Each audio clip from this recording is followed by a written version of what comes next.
Do you know that despite being Africans, white Africans often see black Africans as inferior and do not truly regard them as their own? The relationship between North Africa and Sub-Saharan Africa is both rich and complex, shaped by centuries of interaction, migration, trade, conquest, and cultural exchange.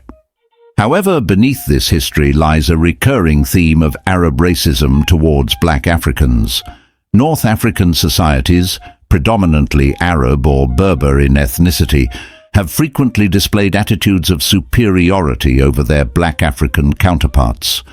This has resulted in systemic forms of racism, marginalization, and discrimination. Black Stories will dive deep into this hidden truth, revealing the secret behind this discrimination. We will explore the roots, manifestations, and consequences of this dynamic, examining how historical, socio-political, and cultural contexts have fueled these prejudices.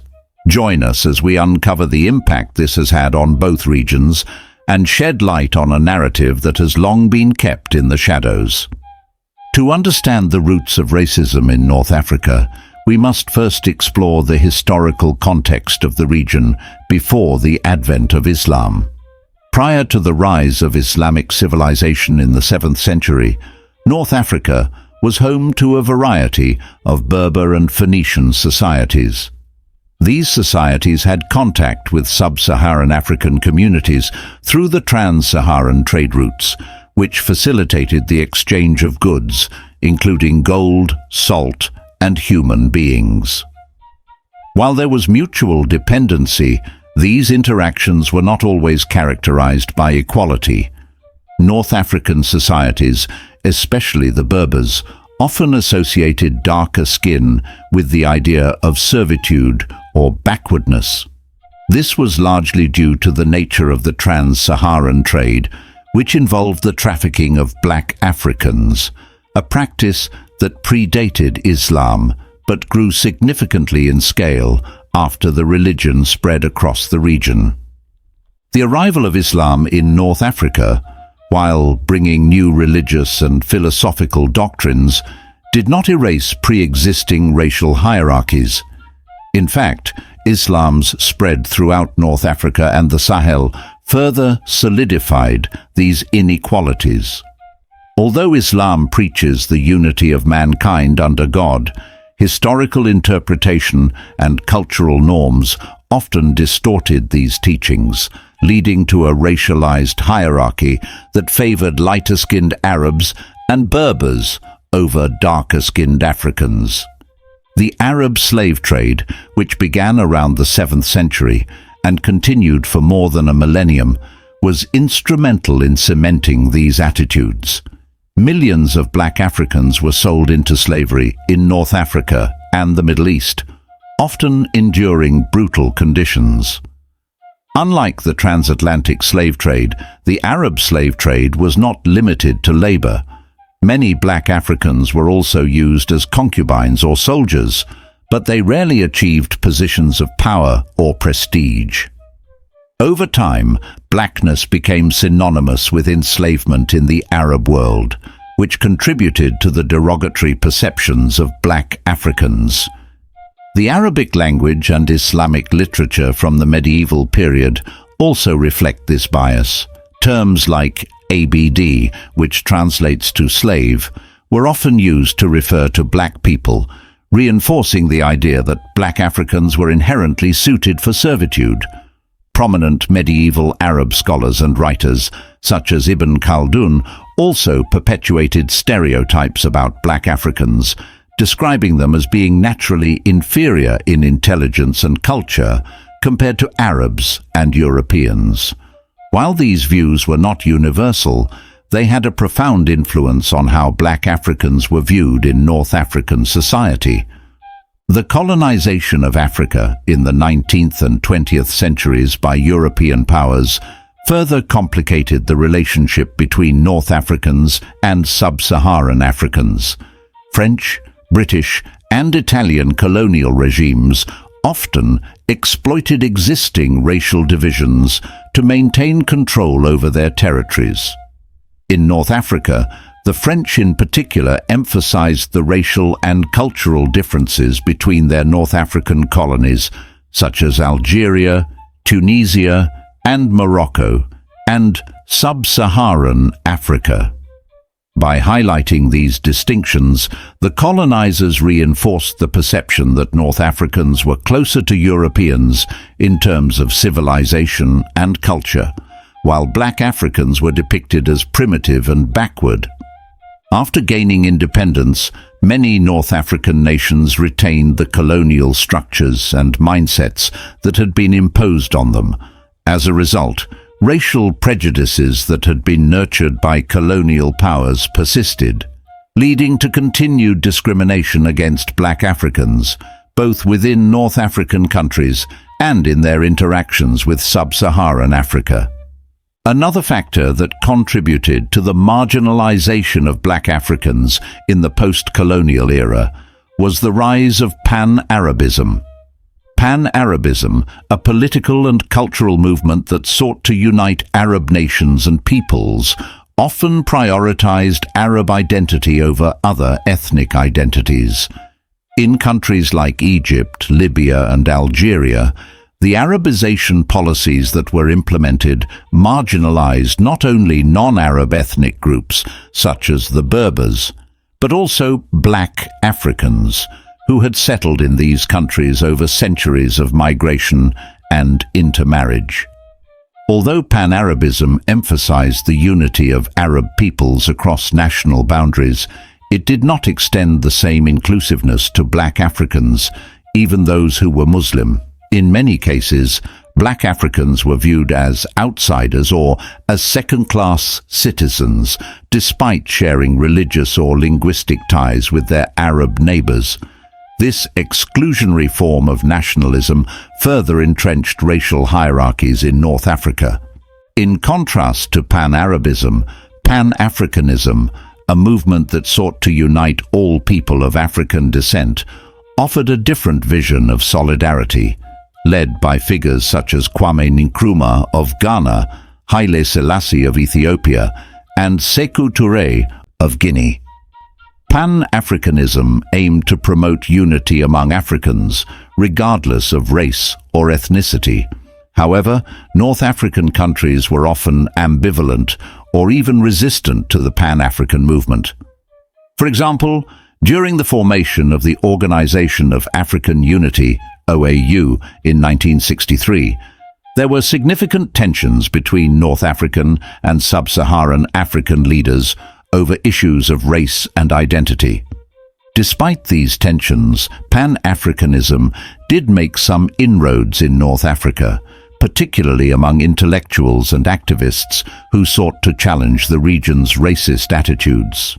However, the overall impact of Pan-Africanism in addressing Arab racism in North Africa was limited, as many North African countries continued to prioritize their Arab identity over their African identity.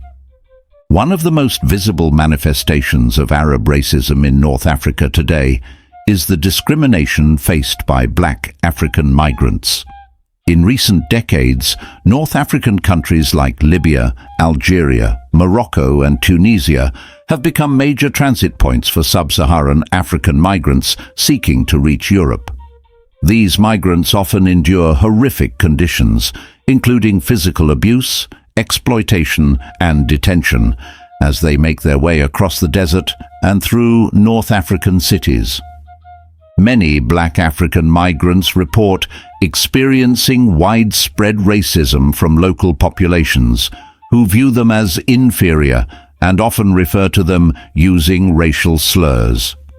In Libya, for example, there have been numerous reports of black African migrants being sold in open-air slave markets, a practice that evokes the historical legacy of the Arab slave trade. The dehumanization of black Africans in North Africa is compounded by their legal status as undocumented migrants, which leaves them vulnerable to exploitation by traffickers, employers, and even government officials. Another manifestation of Arab racism in North Africa is the exploitation of black African domestic workers. In countries like Morocco and Tunisia, many wealthy families employ black African women as domestic servants, often under conditions that amount to modern-day slavery. These women are often paid extremely low wages, if they are paid at all, and are frequently subjected to physical and sexual abuse. Because of their race and their status as foreigners, they have little legal recourse and are often trapped in exploitative situations. The treatment of black African domestic workers is symptomatic of a broader societal attitude in North Africa that views black Africans as inferior and suited only for menial labor. This form of racism is not limited to the upper classes. Even among the working and middle classes, there is a widespread belief that black Africans are inherently less intelligent, less capable, and less deserving of respect. Colorism, or the preference for lighter skin over darker skin, is another manifestation of racism in North Africa. This phenomenon is deeply rooted in the region's history, as lighter skin has long been associated with power, wealth, and social status. In many North African societies, individuals with darker skin, including black Africans, are often subjected to discrimination and are considered less attractive or less desirable than their lighter-skinned counterparts. This preference for lighter skin can be seen in the media, where lighter-skinned actors, models, and public figures are often given more prominence, while darker-skinned individuals are marginalized. It can also be observed in social interactions, where black Africans are often excluded from social circles or treated as outsiders, even if they have lived in the country for generations. The impact of Arab racism on black Africans in North Africa is profound. For black African migrants, the constant exposure to racist attitudes and discrimination can have severe psychological consequences, including feelings of worthlessness, depression, and alienation. Many black Africans report feeling dehumanized and powerless in the face of widespread racism, which often goes unchallenged by local authorities or society at large. For black Africans who have settled in North Africa, the experience of racism can also lead to a sense of social exclusion and marginalization. Despite their contributions to society, many black Africans are treated as second-class citizens, denied equal opportunities in education, employment, and housing. This marginalization reinforces cycles of poverty and inequality, making it difficult for black Africans to improve their social and economic status. Arab racism also has broader implications for relations between North Africa and Sub-Saharan Africa. The perception that North Africans look down on black Africans has contributed to tensions between the two regions, both at the governmental and societal levels. These tensions are often exacerbated by economic disparities, as North African countries tend to be wealthier and more industrialized compared to many sub-Saharan African nations. As a result, there is a power imbalance that reinforces negative stereotypes and discriminatory practices. This tension between North and Sub-Saharan Africa has been evident in political forums, especially within the African Union, AU, where North African nations are sometimes viewed as prioritizing their Arab identity over their African one. For example, disputes over leadership positions within the AU and other regional bodies sometimes reveal underlying racial divisions. Additionally, North African countries' close ties with the Middle East and Europe, compared to their relations with Sub-Saharan Africa, further complicate the relationship. These tensions can also erupt into outright conflict, particularly in countries where both Arab and black African populations coexist. In Sudan, for instance, the long-standing racial tensions between the Arab-dominated government in the north and the largely black African populations in the south and west contributed to decades of civil war and violence, culminating in the secession of South Sudan in 2011. The ongoing conflict in Darfur, which has been described by some as a form of ethnic cleansing, is another example of how Arab racism can lead to devastating consequences for Black Africans. The economic disparities between North Africa and Sub-Saharan Africa are both a cause and a consequence of the racial tensions between the two regions. While North African countries such as Algeria, Morocco, and Tunisia have more developed economies, Sub-Saharan African nations have struggled with poverty, political instability, and underdevelopment. These economic disparities have driven waves of migration from Sub-Saharan Africa to North Africa, as people seek better opportunities and a higher standard of living. However, instead of being welcomed, many Black African migrants find themselves exploited and subjected to harsh conditions in North Africa. Their status as economic migrants often exacerbates existing racial prejudices, as North Africans may view them as a burden on their society or as a threat to their own economic well-being. This contributes to a cycle of exploitation where Black Africans are relegated to low-paying menial jobs and are denied access to the same opportunities as their North African counterparts.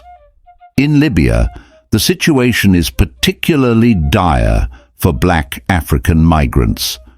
The collapse of the Libyan government in 2011 led to widespread chaos and lawlessness, and in the power vacuum that followed, many Black African migrants became targets for armed groups and human traffickers.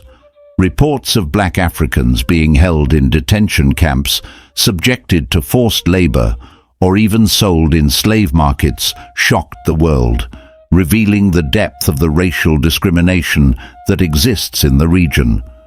Media and popular culture play a significant role in shaping societal attitudes, and in many cases, they perpetuate racist stereotypes about Black Africans in North Africa. In North African television shows, movies, and advertisements, Black Africans are often portrayed in a negative light, if they are represented at all. When they do appear, they are frequently depicted as servants, criminals, or primitive figures, reinforcing the idea that Black Africans are inferior or uncivilized. These portrayals reflect deeper societal attitudes about race and reinforce the existing power dynamics between lighter-skinned Arabs and darker-skinned Africans. By normalizing these stereotypes, the media contributes to the marginalization of Black Africans and legitimizes the discrimination they face in everyday life. Moreover, popular sayings and jokes about Black Africans, often shared casually in social settings, further entrench these prejudices. These derogatory jokes, which play on racist stereotypes about intelligence, cleanliness, and behavior, serve to dehumanize Black Africans and maintain a social hierarchy that privileges Arab identity.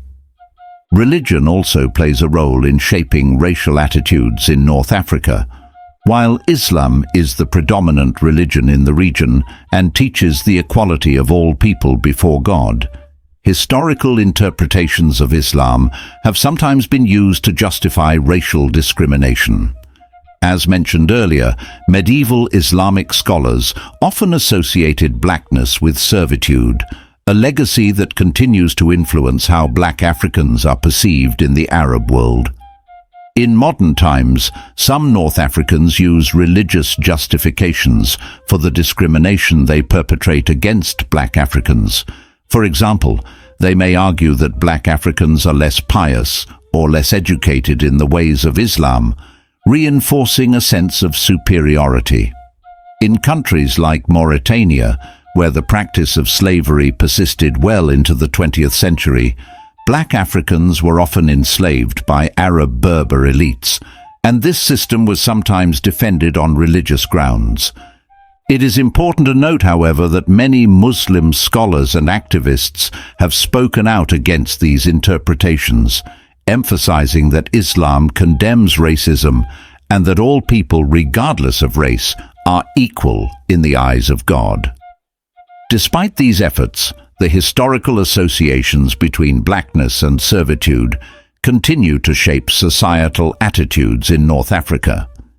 In recent years, there has been a growing movement within North Africa to challenge racism and promote equality for black Africans. Grassroots organizations, often led by black African activists or North Africans of mixed ancestry, have begun to raise awareness about the issue of racism and advocate for legal and social reforms.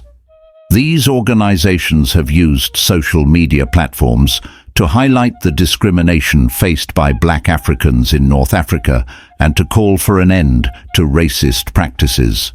By amplifying the voices of those who have experienced racism firsthand, these activists are challenging the status quo and pushing for change at both the societal and governmental levels.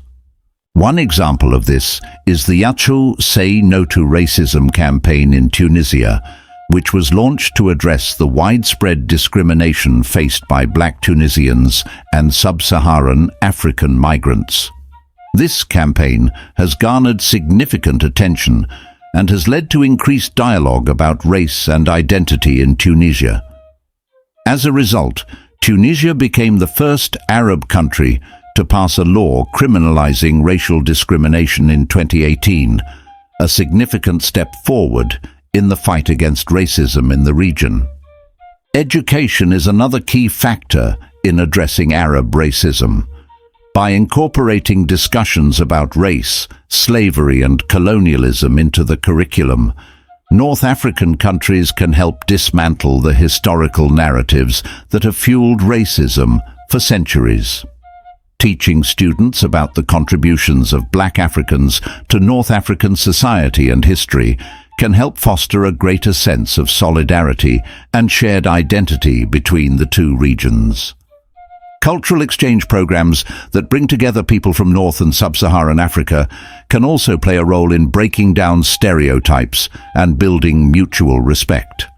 By encouraging interaction and dialogue between people from different racial and ethnic backgrounds, these programs can help bridge the divide that has long separated North Africa from the rest of the continent. At the governmental level, North African countries must implement stronger legal protections for black Africans, particularly migrants and domestic workers, who are often the most vulnerable to exploitation and abuse. While some countries like Tunisia have taken steps to address racism through legislation, much more needs to be done to ensure that these laws are enforced and that those who engage in racist practices are held accountable. Governments can also play a role in promoting racial equality by recognizing and celebrating the contributions of black Africans to national identity. This could include officially acknowledging the historical injustices of slavery and the Arab slave trade, as well as highlighting the shared cultural and religious ties between North Africans and Sub-Saharan Africans. The roots of Arab racism towards black Africans in North Africa are deep and multifaceted, stemming from centuries of historical interactions, economic disparities, and cultural biases. The legacy of the Arab slave trade, colonialism, and Pan-Arabism has all contributed to the marginalization of black Africans in North African societies. Today, this racism manifests in various ways, from the exploitation of black African migrants to the perpetuation of negative stereotypes in the media and popular culture. However, there are signs of hope. Grassroots activism, legal reforms, and increasing dialogue about race and identity are beginning to challenge these deeply ingrained prejudices. By addressing the historical and cultural factors that have fueled racism, North African societies can begin to work toward greater equality and solidarity with their black African neighbors, paving the way for a more inclusive and just society. The journey toward dismantling Arab racism is long, but the growing awareness and push for change signal a shift toward a future where all Africans, regardless of race, can stand together in unity. If you've ever experienced racism among white Africans or have insights to share, let us know in the comments. Don't forget to subscribe to Black Stories Untold and share where you're watching from as we continue to reveal the hidden truths behind these issues.